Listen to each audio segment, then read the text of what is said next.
Okay, hi everybody. It's really great to see so many people have turned up at 9 o'clock in the morning. Well done and thank you.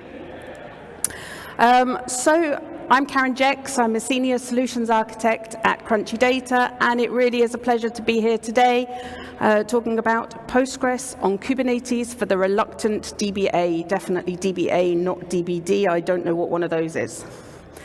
So a note that I give at the beginning of a lot of my talks is I will be talking about Postgres. The talk is titled Postgres on Kubernetes for the Reluctant DBA, but I am aware that other relational database management systems and even non-relational database management systems exist, and the concepts that I talk about are relevant to all of those other systems.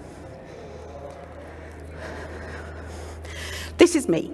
So as you can see from that diagram of my career so far, I have a database background. I was a DBA for about 20 years before I became a database consultant and now senior solutions architect. At the moment in my day job, I pretty much exclusively work with customers who are running databases on Kubernetes. So I help them design, implement, and manage those systems. I'm also heavily involved in the Postgres community. I'm on the PostgreSQL Europe board. I'm a recognized Postgres contributor, and I'm leading the Postgres Europe diversity effort. So if you want to come and talk to me about any of those things, as well as Postgres on Kubernetes, please do. So over the past years, I've given a lot of talks about databases on Kubernetes. And there have been a lot of really, really interesting questions from the audience and hallway conversations afterwards. And I work with a lot of customers who are on different stages of their Postgres on Kubernetes journeys. So the questions tend to come from one of two different groups of people. The first is people who are already deep into running Postgres on Kubernetes and who want to get the answer to a tricky technical question or look into some deep architectural details. And then the second group is the self-proclaimed old-school DBAs who really still aren't convinced that running databases in a containerized environment is a good idea. So this talk today has been written for that second group of people, so I hope we have some of those in the audience today. And as you saw on that previous slide, I come from that old school DBA background, so I've been through this journey. So I don't know how well I'm going to be able to see you, but I'd be really interested to know what kind of makeup we have in the audience. So if you don't mind raising your hands if your main area of responsibility is databases. Okay, a reasonable number. DevOps automation. Okay. System, platform administration type things. I know that there's overlap between a lot of these things. Development. Anything else that I've missed? Oh, I didn't do too badly. Oh, that's really interesting. So there's actually quite a good mix of different people in the audience. So the plan for the next 20 minutes. The obligatory kind of background introduction section. I'm going to check that you're awake with a little bit more audience participation. That was just the warm-up. Talk about some of the main concerns that DBAs have when thinking about moving databases or moving towards databases on Kubernetes, as well as some of the challenges that you might face and how you can overcome those. Look at the positive side of running databases on Kubernetes. What can it do for you? What will it give you as a DBA? And finally, look at how you can get started and build confidence. So this is a slide that I've used in previous presentations, and you'll find a similar diagram in the Kubernetes documentation. And I've used it to talk about the evolution of database architecture over the years. Obviously, it's extremely simplified. It's not entirely accurate. For a start, there are still databases being run on bare metal. There are still databases being run in VMs, and there's absolutely nothing wrong with that. Partly it just shows containers, whereas really it would be much more relevant to show a Kubernetes environment, because I don't know anybody brave enough to run a kind of production enterprise scale database system without some kind of container orchestration. But the main inaccuracy for me is the idea that we've had this really nice, smooth, gentle shift towards databases on containers. But Kubernetes is already 10 years old, and there's been a massive shift towards it in that time.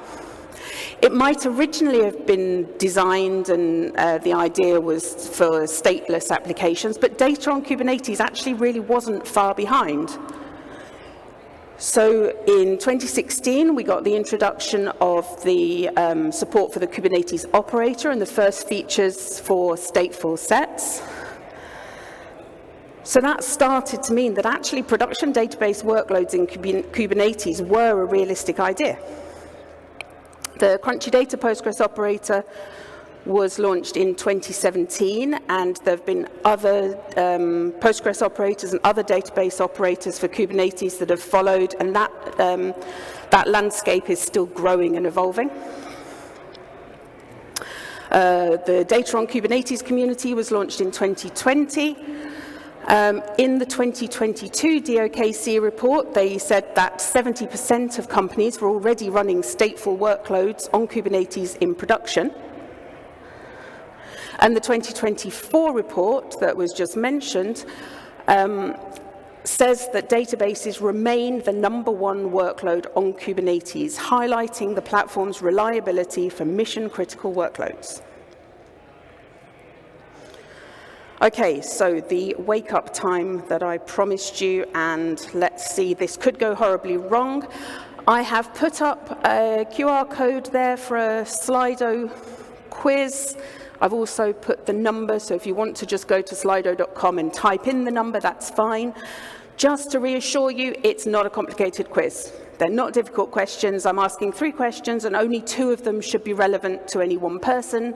Firstly, I'm interested to know if you run databases on Kubernetes. If you do, I want to know what challenges are you facing, or what challenges have you faced.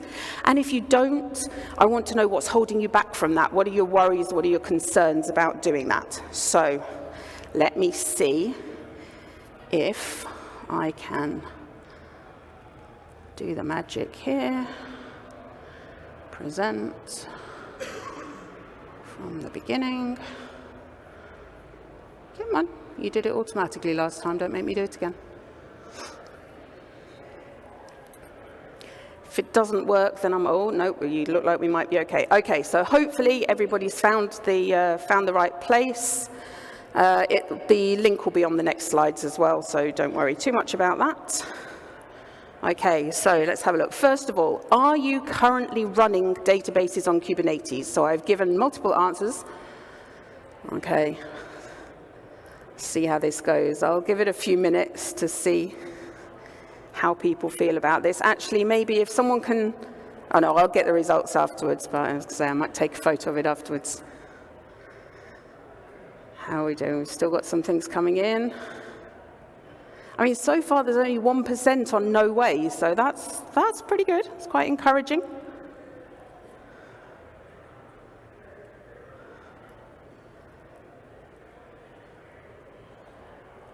Okay, so I'll leave it there for a minute, but already half of the people in this room are running databases on Kubernetes in production. I mean, that's fantastic. And 18% are still in a dev or test phase.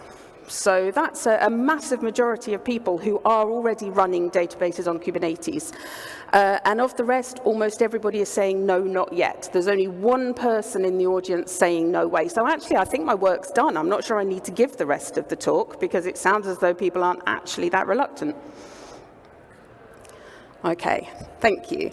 So for those people who are running databases on Kubernetes, what are the challenges that you're either facing at the moment, or challenges that you've faced during that journey that you've had to overcome?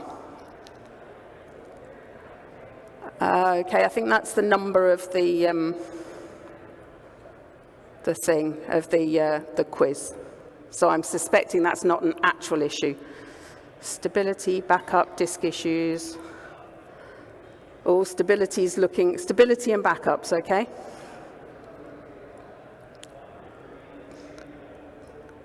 So stability and backups, definitely kind of a theme there. Backups, that's huge. Okay, Gabriele, I think we've got some work to do to reassure people about backups. Okay, that's really interesting. So there are quite a lot of reluctant Kubernetes operators. That's an interesting one. Knowledge of Kubernetes storage in particular, yeah, so knowledge of Kubernetes is something that I will talk about. Old mindset, yeah, we do definitely see that a lot. Culture, specific DBA knowledge, okay. That's really interesting. That's a really good picture of the kind of things that people are facing or have faced. And it's probably really good to have some of those things in mind. If you're one of the people that really is enthusiastic about databases on Kubernetes, it's probably good to have some of those things in mind when you're talking with other people in your organization or around you who aren't maybe as enthusiastic. Okay.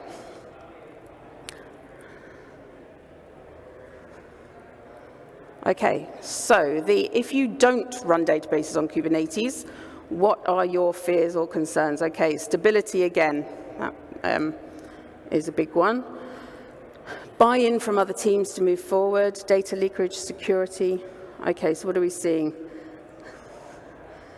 Stability, performance, data protection, consistency, major upgrades. Okay, good, I'm going to talk about that. That's quite a big list of worries. So you can see why people might be kind of in that stage where it's like, I'm really not quite ready to do this. More complex than RDS. Incompetent storage admins. I have a feeling there's a story behind that one. Okay, I would love to watch for longer as people tell me all of the things that they're worried about, but that is a really, really good snapshot there. Thank you. Okay.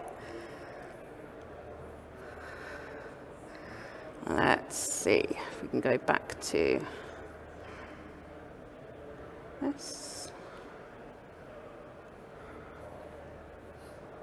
Oh, switch screens.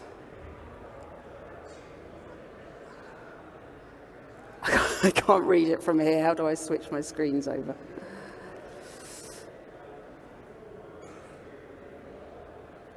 Bother. All right, let's pull this over. I knew that this was going to be a bad idea, swapping between the two halfway through. We can do it. Over here, where I can see you.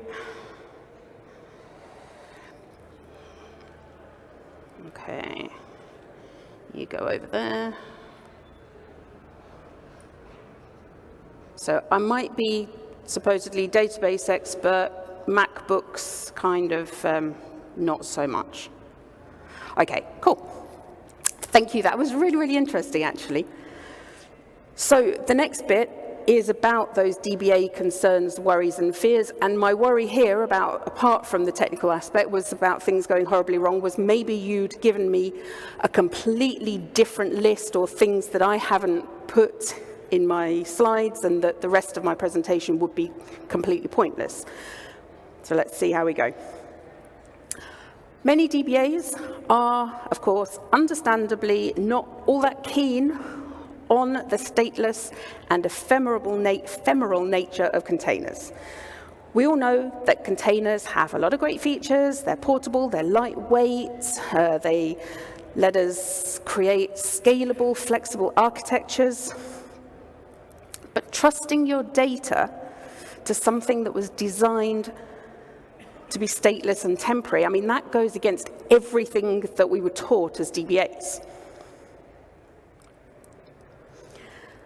And these are the other things that I'd heard before and that I was thinking. You might be wondering, well, will there still actually be a need for DBAs once everything is running in Kubernetes? I mean, spoiler alert, yes. the whole Kubernetes is just for stateless apps, isn't it? Will my data be safe? We definitely saw that on the slide there. What about the skills that I've developed over all these years?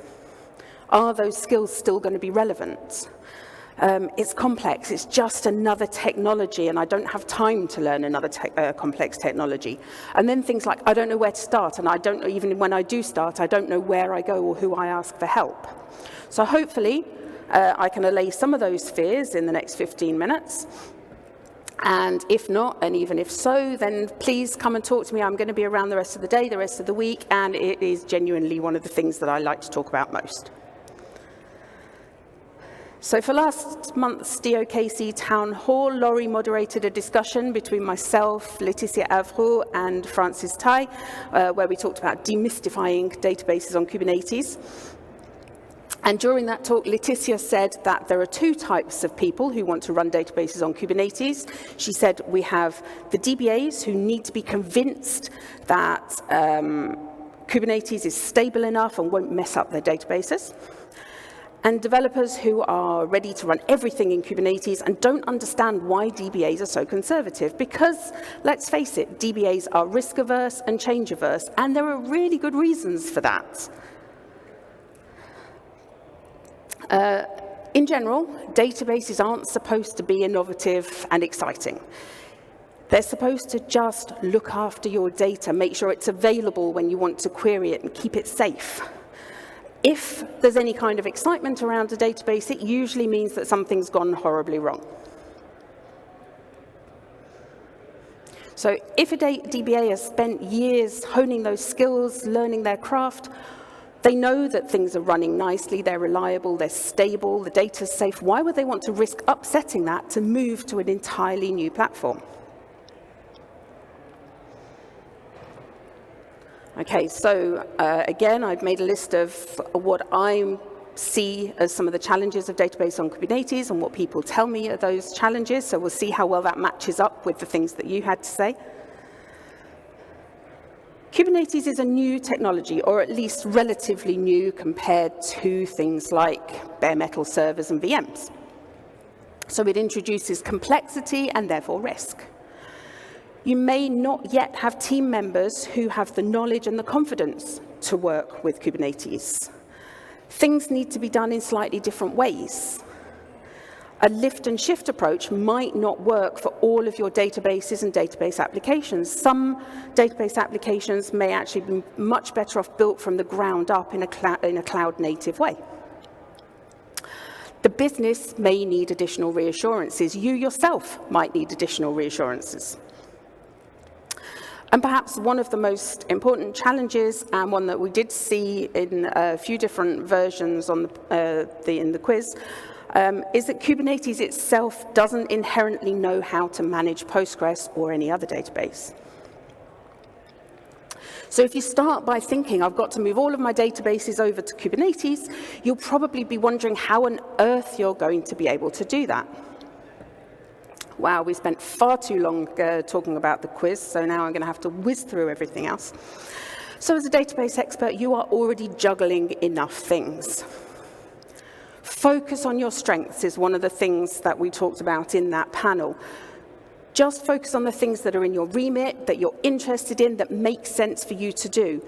You don't need to be an expert in Kubernetes. You might have someone else in your organization that does that, or you could even consider a managed platform. Start small. Don't try and move everything over at once. Start with a new small project, or migrate some of your non-critical databases over to Kubernetes. Manage those for a while. Get confident before you then start to move more complex projects.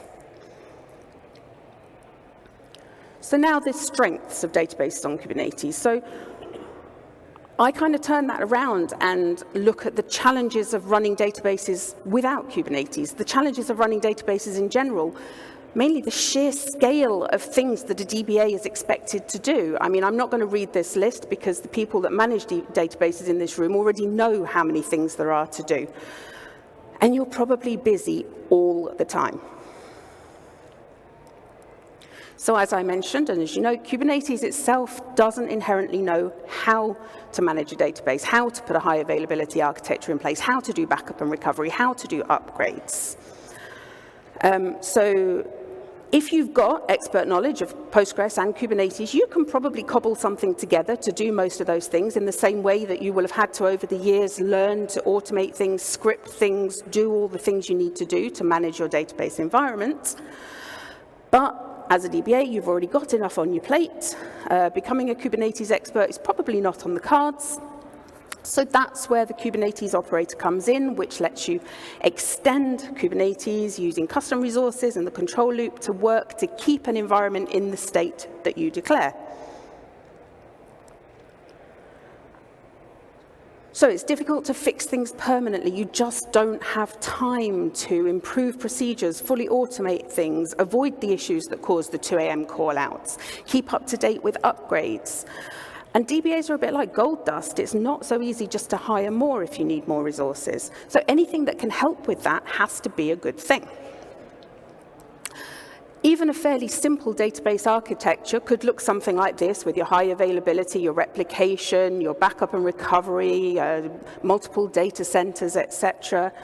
Then you might need to start adding in monitoring, connection pooling, PG admin, authentication, certificate management, the list goes on and on. Oh, and that little box that I put for monitoring, just that can be broken down into your exporter, your Prometheus, Alert Manager, Grafana, etc., etc. So if you've had to put this kind of environment together and manage it, you'll know how complicated it is, how time-consuming it is, how error-prone it is. It's difficult to get it right even once, let alone repeatably every single time. So that's where Kubernetes comes along and automates a lot of those things. It includes a lot of the features already that you need to manage a large-scale database environment. I'm not going to go through the whole list, but we've got persistent storage with persistent volumes. We've got stateful sets. DBAs will like the word stateful, so they're ideal for HA database clusters, for example. You've got things like sidecars that will let you add containers that will help you with things like backup and recovery, with exporting your metrics, etc. And the idea of a Kubernetes operator is that it performs the tasks that a human operator would otherwise do. So in the case of a Postgres operator, that would be the tasks that a DBA would otherwise have to script, schedule, etc. I'm not going to talk about all the different operators. Obviously, I know and love the Crunchy Data Postgres operator, Pigo. There are others available as well. And they will give you this kind of architecture. So it's all automated and done for you. And now I'm going to just kind of sweep my way through more features of operators. So really, databases on Kubernetes, it's no longer new. People are running mission-critical multi-terabyte databases on Kubernetes, and it's been tried and tested in production for many years now. Teams can do more with less. And for example, it makes it easy to provide internal DBAS services. I've shared a couple of case studies here from our customers, and I'm sure if you go to other people's websites, they'll have their own case studies. And then I'll finish it off here just by giving a reassurance that it is not here to take away the DBA's job. It's here to make the DBA's job easier.